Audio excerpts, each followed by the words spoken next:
여러분 안녕하세요. 아이러브 나인입니다. 오늘도 재미있는 테크 소식 들고 왔는데요. 오늘 여러분한테 전해드릴 이야기는 진짜 흥미진진해요. 테슬라랑 삼성이 손잡았다는 소식 들어보셨나요?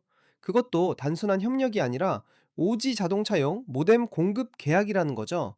일단 이 영상 재미있게 보시면 구독 버튼이랑 좋아요 버튼 꾹 눌러주시고요. 알림 설정까지 해놓으시면 따끈따끈한 테크 소식 놓치지 않고 받아보실 수 있어요. 자, 그럼 본격적으로 들어가 볼까요?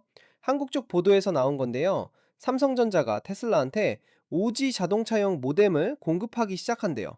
여러분, 이게 왜 대단하냐면요. 지금까지 테슬라랑 삼성의 파트너십이 AI 칩 쪽에 집중돼 있었거든요. 그런데 이제 차량 연결성 부분까지 확장됐다는 거예요. 이게 단순히 부품 하나 더 공급한다는 차원이 아니에요. 테슬라가 지금 뭘 준비하고 있는지 아시죠?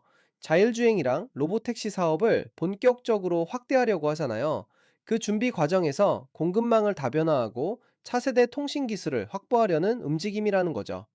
그럼 여기서 좀 더 자세히 들여다볼게요. 업계 소식통들이 디일렉이라는 매체한테 전한 내용에 따르면요. 삼성의 시스템 LSI 사업부에서 테슬라 전용 자동차급 오지 모뎀 개발을 완료했대요. 지금은 테스트 단계라고 하고요. 실제 공급은 올해 상반기에 시작될 것으로 예상된다고 해요. 그런데 여기서 재미있는 부분이 뭐냐면요.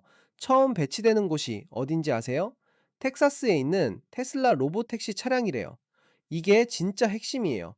로보택시부터 먼저 적용한다는 건 테슬라가 얼마나 이 기술을 중요하게 생각하는지 보여주는 거거든요. 그리고 나중에는 일반 소비자용 차량으로도 확대될 예정이라고 합니다. 이 모뎀 개발이 언제 시작됐는지도 알려드릴게요. 2024년 초반에 개발이 시작됐다고 해요. 그런데 이게 스마트폰용 모뎀이랑은 완전히 다른 엔지니어링 프로세스를 거쳐야 했대요. 왜냐면 자동차용 모뎀은 스마트폰용보다 훨씬 더 까다로운 내구성 기준을 충족해야 하거든요. 구체적으로 어떤 기준이냐면요.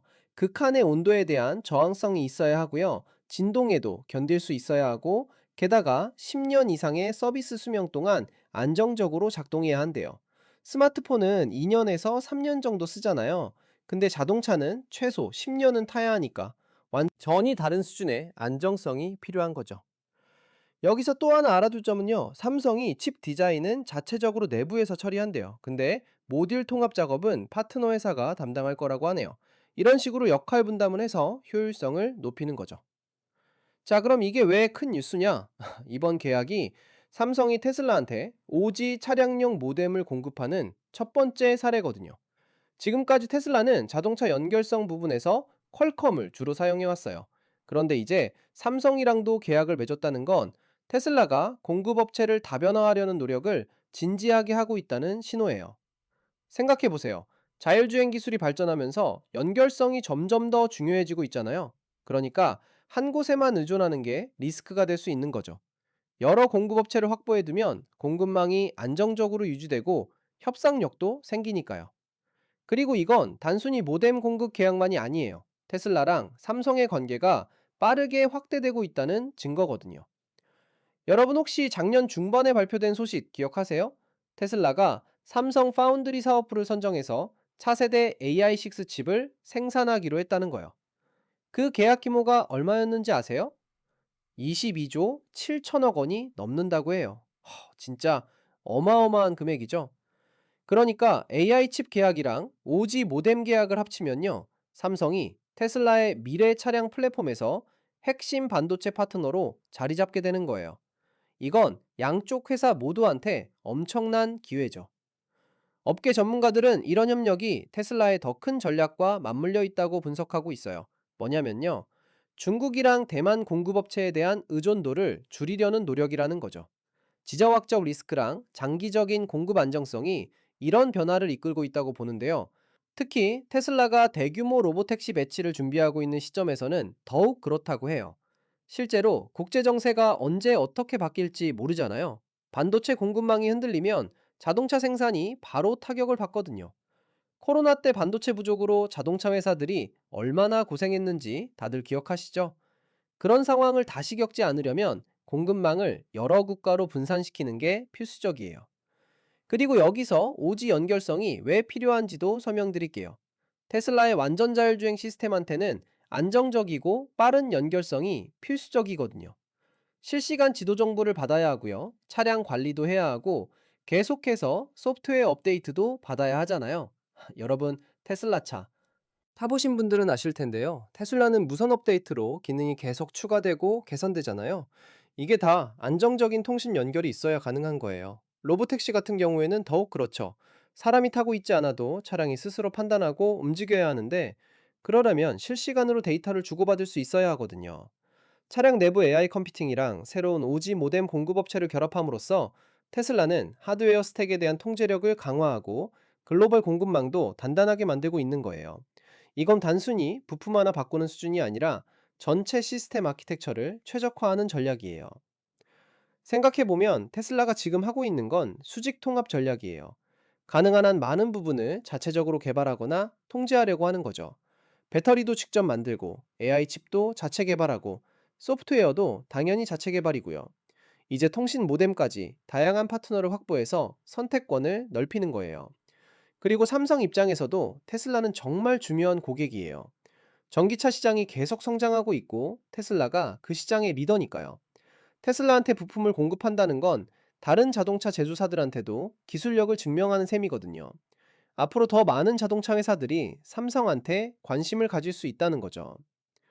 올해 상반기에 공급이 시작된다고 했으니까 이제 몇 달 안 남았네요. 텍사스 로보택시 차량에 먼저 적용된다고 했잖아요. 테슬라가 텍사스에서 로보택시 서비스를 시험 운영하거나 본격적으로 론칭할 계획이 있는 것 같아요. 일론 머스크가 계속 로보택시 얘기를 하고 있었는데 드디어 현실화되는 건가 싶기도 하고요. 일반 소비자용 차량에도 적용될 거라고 하니까 나중에 테슬라 새 차 사시는 분들은 삼성 오지 모뎀이 들어간 차를 타게 될 수도 있어요. 한국 기업 부품이 들어간다니까 왠지 뿌듯하기도 하네요. 자동차 산업이 정말 빠르게 변하고 있죠. 예전에는 자동차가 그냥 기계 덩어리였는데 이제는 바퀴 달린 컴퓨터가 됐잖아요. 소프트웨어랑 하드웨어가 결합돼서 계속 진화하는 스마트 기기가 된 거예요. 그러면서 자동차 회사들도 전통적인 제조업체에서 테크 기업으로 변신하고 있고요. 테슬라는 그 변화의 최전선에 있는 회사예요. 자율주행 기술, 전기 배터리, AI 통신 기술까지 모든 걸 통합해서 미래형 모빌리티를 만들어가고 있거든요. 그리고 삼성은 그런 테슬라의 비전을 실현할 수 있는 핵심 파트너가 되고 있는 거고요. 으로 이 파트너십이 어떻게 발전할지 정말 궁금해요. AI 칩이랑 오지 모뎀 말고 또 어떤 분야에서 협력이 생길까요? 디스플레이 쪽도 가능성이 있을 것 같고요. 배터리 기술에서도 뭔가 나올 수도 있을 것 같아요. 로보택시가 본격적으로 상용화되면 우리 일상이 정말 많이 바뀔 거예요.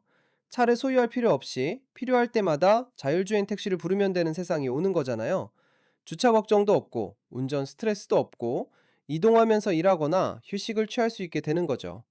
그런 미래가 올 수 있도록 기술 개발이 진행되고 있고, 오늘 말씀드린 테슬라랑 삼성의 우지 모뎀 계약도 그런 미래로 가는 중요한 한 걸음이에요. 안정적인 통신 없이는 자율주행이 불가능하니까요. 자, 오늘은 여기까지 알아봤고요. 테슬라랑 삼성의 오지 모뎀 공급 계약 소식 재미있으셨나요? 이런 테크 소식 계속 받아보고 싶으시면 구독 버튼 꾹 눌러주시고요.